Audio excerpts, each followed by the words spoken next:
মতো অকাজে লেগে যায়, যেগুলো তারা আগে থেকেই করছিল। আবার হেনরিকে ইগনোর করতে শুরু করে, মানে ক্লাসে একটা শিক্ষক আছে এটা যেন তারা জানেই না। আর এটা দেখে হেনরি এবার একটা চক নিয়ে গার্ডার দিয়ে ক্লাসের ফায়ার স্প্রিং এ ঢিল মারে। মিলিটারির লোক তো নিশানা 100-তে 100 গিয়ে আঘাত করে। ফায়ার স্প্রিং খুলে যেতেই চারিদিকে পানি ছিটিয়ে পড়তে শুরু করে। এতে সব বাচ্চারা ভিজে যায়, ভিজে একদম ভেজা মুরগির মতো হয়ে যায় আর কি। এরপর সব বাচ্চারা যখন হেনরির দিকে তাকিয়েছিল তারা মনে মনে ভাবছিল এ তো দেখি ডেঞ্জারাস টিচার। আর তখনই হেনরি ছাতি মাথায় দিয়ে সবাইকে বলে, এতদিন কি করেছো সেগুলো ভুলে যাও, সমঝো আপকা বাপ আ গায়া। নিজের সুনাম নিজে করি না, আবার না করেও পারি না। পরবর্তী সিনে আমরা দেখি ব্যাক বেঞ্চার্সদের একটা গ্রুপ স্পোর্টস রুমে গিয়ে সিগারেট খাচ্ছে, আর সেখানে তাদের গ্রুপের লিডার জ্যাকও ছিল। সে তার নিজের থেকে সিনিয়র ক্লাসের একটা মেয়ের উপরে ক্রাশ খেয়েছিল। আমার দেখা বেশিরভাগই ছেলে সিনিয়রদের উপরেই প্রথমে ক্রাশ খায়। যাই হোক, জ্যাকও মিষ্টি মেয়েটার উপরে ক্রাশ খেয়েছে, তাই সে ফোনে সেই মেয়েটারই ছবি দেখছিল। এই বিষয়টা পাশ থেকে তার একটা বন্ধু দেখে ফেলে আর টুস করে তার হাত থেকে ফোনটা নিয়ে নেয়। ফোন নিয়ে তো তাকে মজা করতে থাকে, নতুন প্রেমে পড়লে আমাদের ভাই বন্ধুরা যেমন করে আর কি। ঠিক তখনই স্কুলের বড়লোক বাপের বকাটে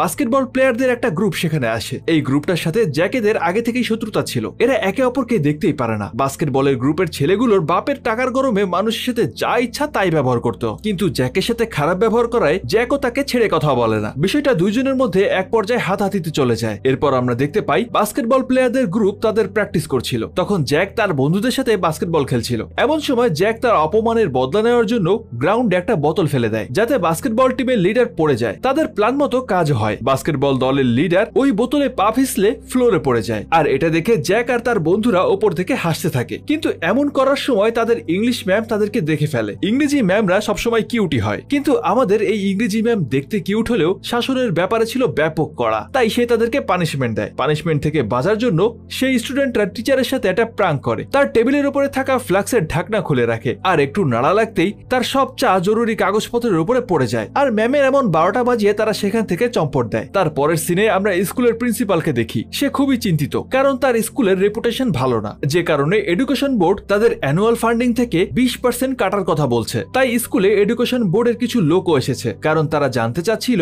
স্কুলটা ঠিক করে চলছে কিনা, আর প্রিন্সিপাল স্যার কিভাবে স্কুলের ফান্ডিং ব্যবহার করে। এদিকে আমাদের নতুন শিক্ষক হেনরি তার ক্লাসের বাচ্চাদেরকে পড়ানোর জন্য যায়, কিন্তু ক্লাসের সব স্টুডেন্টরা মিলে তার সাথে প্রাঙ্ক করার জন্য দরজার উপরে একটা পানির বালতি রেখে দিয়েছিল, যাতে দরজা খুলতেই তার মাথায় বালতি পড়ে সে সম্পূর্ণ ভিজে যায়। আর সবকিছু বাচ্চাগুলোর প্ল্যান মতোই যাচ্ছিল, কিন্তু যখন হেনরি দরজা খোলে তখন সে সেই পড়া বালতিটা এক ঘুষি মারে। আর সামান্য একজন ক্লাস টিচারের এমন রিফ্লেক্স দেখে বাচ্চারা তো একেবারেই অবাক হয়ে যায়। আসলে তারা তো জানতো না হেনরি আসলে একজন ফর্মাল কমান্ডো। আর হেনরি তখন একটু ভাব নিয়ে বলে, না না, বাপ সে পাঙ্গা নেই লেতে।